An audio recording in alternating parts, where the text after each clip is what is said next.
Hai, shalom saudara. Izinkan saya menyampaikan sebuah pesan di bulan Juni. Saya ambil sebuah ayat di kitab Yoel pasal yang ketiga, ayat yang ke-10. Firman Tuhan berkata, tempalah mata bajakmu menjadi pedang dan pisau-pisau pemangkasmu menjadi tombak. Baiklah orang yang tidak berdaya berkata, aku ini pahlawan. Saudara, dalam bulan Juni ini, beberapa kali kalau saudara yang ikut doa syafaat kawal pemilu 2024 di channel YouTube Elisa Maria Irawan atau Els Ministry, maka pada awal bulan Mei, tanggal 4 Mei yang lalu, saudara akan mendapatkan sebuah pesan bahwa Tuhan itu berpesan puncak peperangan atau peperangan akan semakin intens di bulan Mei dan masuk bulan Juni adalah puncak peperangannya. Nah, saya mau berkata, puncak peperangannya apa sih? Puncak peperangannya dalam banyak hal. Ya, dalam hidup setiap orang kita percaya, kita nggak bisa pisahkan yang namanya peperangan. Hidup kita adalah sebuah peperangan. Orang-orang percaya juga mengalami sebuah peperangan. Tidak ada satupun orang percaya yang tidak berperang, yang tidak mengalami peperangan, baik itu dengan sistem dunia, baik itu dengan kondisi dan keadaan dan lain sebagainya. Tapi bulan Juni ini saya mau memberikan sebuah pesan, dan Tuhan berkata, bangkitlah hai orang-orang yang menjadi letih lesu, dan baiklah orang yang tidak berdaya berkata, aku ini pahlawan. Ada sebuah janji yang khusus di bulan Juni ini.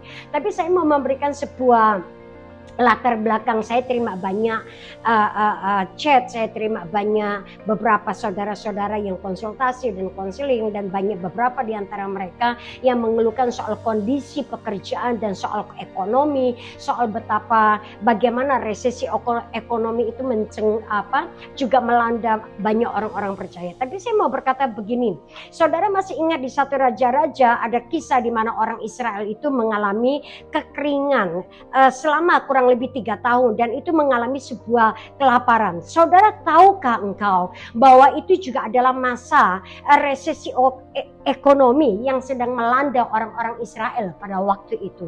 Dan tahukah engkau, semua orang dan seluruh bangsa Israel mengalami kekeringan dan kelaparan. Tidak terluput juga ada seorang hamba Tuhan yang luar biasa, ada seorang nabi yang luar biasa yang namanya Nabi Elia. Elia juga mengalami kelaparan, Elia juga mengalami kekeringan, Elia juga mengalami sama seperti dan tidak terlepas apa yang dialami oleh orang-orang Israel pada waktu itu. Raja Ahab pada waktu itu juga mengalami hal yang sama. Tapi yang membedakan Elia dengan kebanyakan orang adalah Elia ini orang supernatural. Oh, Elia bukan orang super rohani, tetapi Elia orang supernatural. Dan Tuhan berkata di zaman-zaman seperti ini, di masa-masa seperti ini, mungkin seluruh bangsa mengalami yang namanya resesi ekonomi dan lain sebagainya. Kita bersyukur Indonesia tidak mengalami terlalu parah karena ada kekuatan penopang doa di dalamnya. Dan saya percaya, dan saya juga tahu, dan saya juga menyadari, saya juga melihat kondisi di lapangan, saya juga mengalami kondisi di lapangan. Saya mau berkata, apa yang Anda alami, kesulitan yang Anda rasakan, saya juga rasakan dan saya juga alami. Tapi saya mau memotivasi, menguatkan saudara. Saya mau berkata, apa yang engkau alami hari ini, Tuhan berkata, tempalah mata bajakmu menjadi pedang. Tempalah semua pisau-pisau pemangkasmu menjadi tombak. Artinya, waktunya engkau berperang, waktunya engkau berdiri teguh, engkau memakai kuasa dan senjata yang namanya supranatural. Berhenti menjadi orang-orang yang super rohani. Engkau cuma tahu dan tahu tetapi tidak punya sebuah pengalaman pribadi. Engkau tidak menanti-nantikan Tuhan. Engkau tidak nunggu rema. Engkau tidak minta strategi dari Tuhan untuk mengatasi persoalan ekonomimu, untuk mengatasi semua masalah bisnismu, perusahaanmu dan lain sebagainya.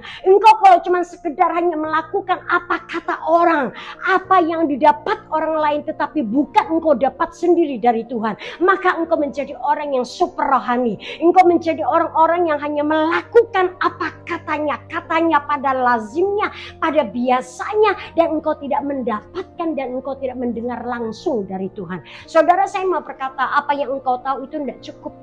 Engkau butuh melakukannya tepat seperti yang diilhamkan oleh Roh Kudus. Saya mau berkata, Elia mengalami masa kelaparan, tapi Elia memakai dan berjalan dengan Tuhan dengan supranatural. Elia dibimbing dan dikasih petunjuk Tuhan untuk menuju ke sungai Kerit. Setelah selesai sungai Kerit itu menjadi kering, Elia diperintahkan untuk menemui seorang janda. Cara yang tidak lazim, Tuhan juga akan menolong kita dan mengeluarkan kita dari semua krisis, dari semua apa yang menghimpit setiap saudara dengan cara yang supranatural. Tapi Tuhan, saudara harus menanti-nantikan Tuhan. Saudara harus mendengar apa kata Tuhan. Saudara harus tetap tekun, setia menantikan apa kata Tuhan. Saudara menanti-nantikan Tuhan itu aktif, enggak pasif. Harus ada sesuatu yang engkau kerjakan supaya pada waktu Tuhan berfirman, engkau sigap, engkau cepat untuk menyambar apa kata Tuhan. Galatia pasal yang ke-6 ayat yang ke-9 berkata, janganlah berhenti berbuat baik, janganlah lelah menjadi orang benar. Pada waktunya akan datang kalau engkau tidak menjadi lelah. Kalau pada waktunya engkau tidak menjadi putus asa. Engkau pada waktunya engkau tidak patah semangat. Maka engkau akan menuai. Saya mau garis bawahi kata menuai. Waktu kita menuai, kita butuh waktu yang cepat. Waktu menuai, waktunya sangat terbatas, berbeda dengan pada waktu kita menabur. Waktu kita menuai, kita butuh 2 kali lipat kekuatan kita, baik di dalam roh kita, di dalam fisik kita harus menuai.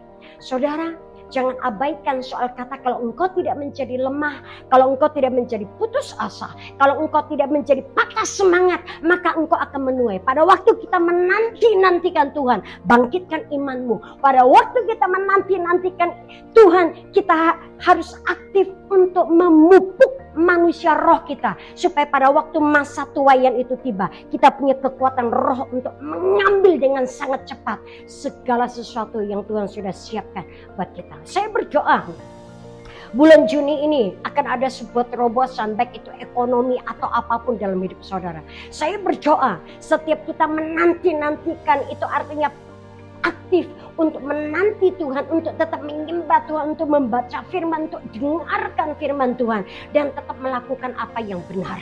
Saya berdoa setiap kita tidak menjadi patah semangat dan tidak menjadi letih dan tidak menjadi lesu ataupun kehilangan iman. Saya berdoa engkau orang-orang yang diberkati oleh Tuhan pada waktu dan masa penuaian itu, engkau orang yang pertama yang akan menyambarnya dengan begitu sangat kuat dan begitu sangat cepat.